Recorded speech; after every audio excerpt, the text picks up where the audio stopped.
Welcome back on this Thursday, everyone. The Springfield Thunderbirds visited Elias Brookings Elementary School today. That's just one of the stops we make as Western Mass News goes town by town.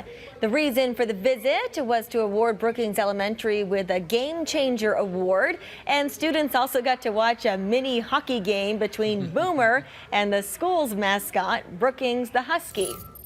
Now to Holyoke, where the Victory Theater gave a sneak preview of a restored Victory Theater mural at Holyoke's Wisteria Hearst Museum today. For the first time since 2010, when they were removed from the theater, a newly restored section of the murals will be on display so the public can see the work that the conservatives have done so far. Once completed, those murals will be reinstalled in the renovated Victory.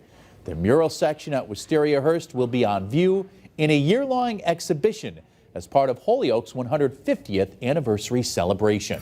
Town by Town takes us to our final stop, East Hampton, where the town's Council on Aging and Enrichment Center's partial closing has ended today. The center was holding limited activities this week while it was being reorganized. The council tells Western Mass News they encourage anyone who missed their appointment back on February 28th due to the snowstorm to call the office and reschedule. We'll be right back